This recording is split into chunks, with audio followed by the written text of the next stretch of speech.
Hello, everyone. My name is Sarah Omar, and I'm an assistant professor in Arabic and Islamic Studies here at Georgetown University. I'd like to welcome you to our new series, where you get to meet scholars and hear them discuss their intellectual journeys. My guest today is Dr. Edward Curtis, professor of religious studies at Indiana University, Indianapolis. You can find his full biography on this page. Dr. Curtis, welcome, and thank you so much for being with us today. Thank you, Dr. Omar. Nice to be here. Thank you. So I'd like to start by having you tell us a little bit about yourself and what brought you to your specific areas of research. I think sometimes we forget the humans behind the writing, so I'm hoping this will be an opportunity for us to get to know you better. Well, I was raised in rural southern Illinois, the son of an Arab American mother and a white American father. I have my daddy's name. I'm the fourth, and the fourth of those Edward Earls.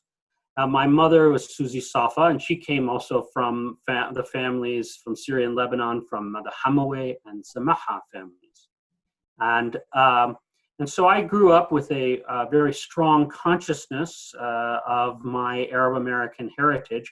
Most of our people were Christian, but there were some Muslims that I'm discovering. The thing about being from Syria or Lebanon is if you look back and far enough, you'll find different religious groups represented in your clan, whether that's Druze or Muslim or Christian. So I think I didn't really, other than my Arab grandmother, I didn't really know much about my Arab heritage than what I learned by myself and what I heard on the news until I got to college. And then I took a course from Dr. Vernon Schubel when I was 18, 19 years old, on classical Islam. And even though I didn't identify as a Muslim, we read a book called The Venture of Islam by a man named Marshall Hodgson. And I felt like I had been robbed as a high schooler. I went to a very nice, expensive private school, but no one ever had bothered to teach me about Islamic hate or Islamic civilization. And in particular, the role of the great languages like Arabic and Persian and Urdu and Turkish in the unfolding of world literatures and the law and all of these, and the art associated with it, and all of the great questions about what it means to be human. And so this was a kind of revelation for me that, and I felt a sort of a pride and a kinship almost as I was studying the history of Islam. Even again, though I was not Muslim, it became a fascination. And I went on and lived with a family in Palestine in 1992 and improved my Arabic right outside of Jerusalem. But I decided to study Islam in the United States, and in particular, Islam among African Americans when I went to graduate school. And one of the reasons I know I decided to study that topic was because for many people of African descent, Islam was a way of responding to the dehumanization, the anti-Black racism of Black existence in the United States.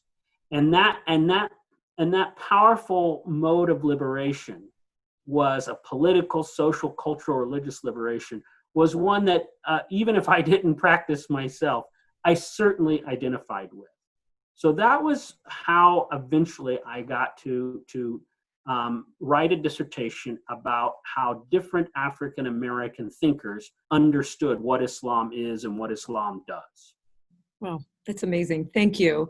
I guess one other, I think, important question to ask, given the point in your career, you've written widely about so many different things: liberation, identity, African American Islamic thought, American Islam and American Muslims, Islam in the African diaspora, the Nation of Islam, and African American religions. So, given the breadth of your scholarship, I guess what type of questions have you asked over the course of your career, and how have those questions shifted and evolved over time? Well, I was trained, like most graduate students, to really be specialized and to focus. So my first two fields were really U.S. history and Black studies. And Islamic studies was really a third field for me at first, even though I had been studying it since I was 18 or 19 years old in an academic setting. But I got my doctorate in the year 2000. And then the next year as an assistant professor, 9/11 happened.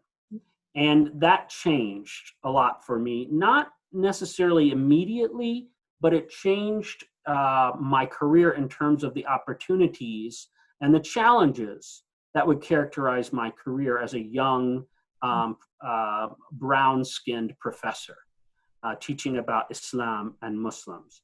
What happened was part of the impact of 9/11 was that there were more jobs and more grant opportunities, and I certainly took advantage of those.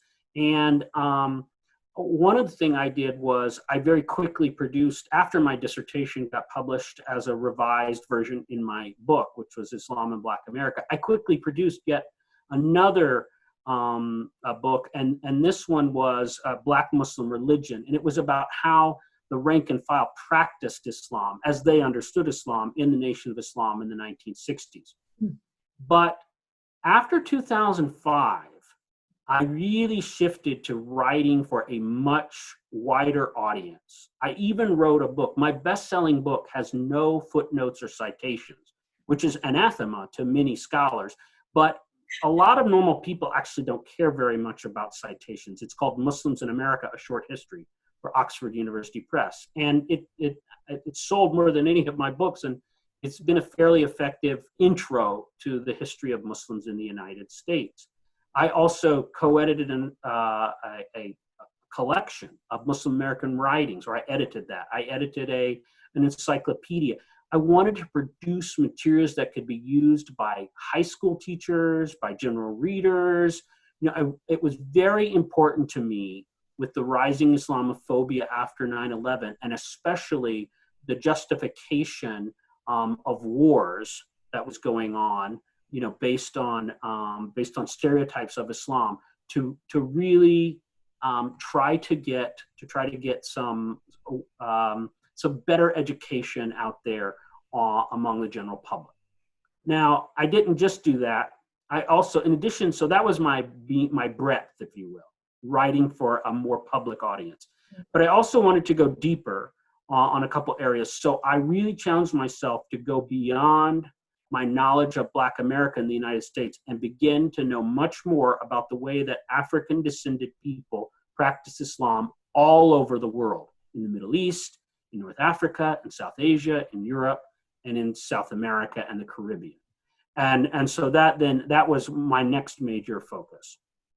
Since then, I've moved from that, and I've continued, by the way. I tried to learn everything I could about Islam and Muslims in the United States, and I won't leave that topic. I continue to do all kinds of work on that topic, but I've now switched, and I'm concentrating much more on Arab American studies. And my current book examines the settlement and the development of the Syrian and Lebanese Muslim community in the U.S. Midwest from 1890 to World War II. That's my current research. I also do a lot of public scholarship blogging, and I even just made a short film about Arab Americans in Indianapolis. So that's where I have tried to go deep and wide. I love what I do, and I love to continue to learn and share that learning with others.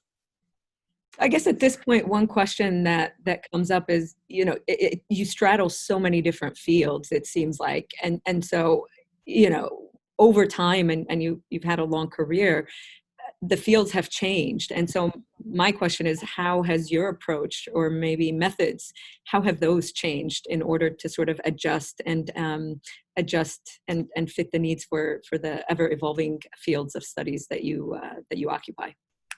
Yeah, well, I was trained mostly as a historian, and I used the historian's craft, but this was in the analog age. I was not trained as in the digital age. We still use the card catalog and the Reader's Guide to Periodic Literature at the time that I started graduate school. And we read microfilm on these old machines, which I still like doing, where some of whom you had to hand spin, and so I really am bridging the analog and the digital age. So until very recently, though, I used the basic techniques that I learned in graduate school of historical research and to a certain extent ethnographic research. And what I did was instead of really varying my methods, I varied my theories.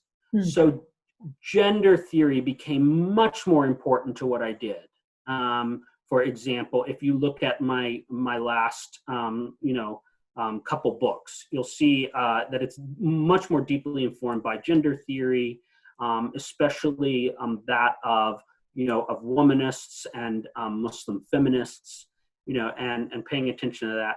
I also continued to look at Africana studies for new theories of understanding, not just people of African descent, but global societies. And I think that that putting Africana peoples at the center of our understanding of what it means to be living in the world today and in living in the in the modern world is very essential. It's not an add-on. It's actually one of the keys to unlocking a basic understanding of who we have been as human beings in the last several centuries.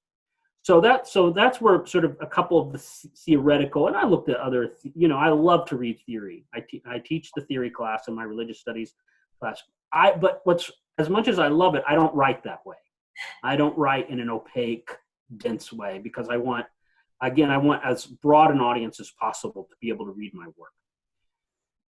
The most important change that has happened just in the last 3 years, and I was probably, lagging behind, but I have finally learned how to take full advantage of the digitization of primary sources, including data. And so I have learned how to use Sanborn insurance maps and city directories. And I mean, now we can use keyword searches to search newspapers, millions of pages of newspaper. We had to go just, in the 1990s, you had to go to the newspaper and just physically look at it because it wasn't digitized. I mean, it was just page after page of looking for a needle in a haystack. But now I can put in the term, Syrian for the Indianapolis Star or, for the paper in Minot, North Dakota, and come up with every time a Syrian is mentioned.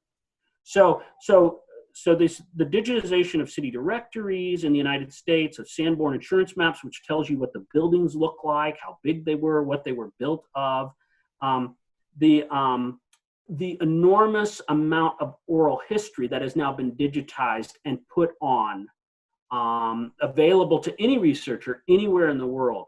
All of that has really revolutionized the way that I'm doing my current historical project. And as a result, I will be bringing to life in a way that I could not 10 years ago, what it felt like, what it looked like, what it smelled like to be living as a Syrian Lebanese Muslim in the American Midwest, whether it was right next to the Rock Island line somewhere in Iowa, or whether it was living right off of Lake Michigan in Michigan City, Indiana, with that smell of fish and the smell of the stuffed grape leaves cooking in the mosque basement. I can bring all of that to life now in a way that I couldn't have before. Wow, that's really incredible. Thank you so much for sharing that. So with this, we're going to end. Thank you so much for being with us today, Dr. Curtis. And thank you, everyone, for listening to Dr. Curtis's intellectual journey. Thank you. You're welcome. Thank you.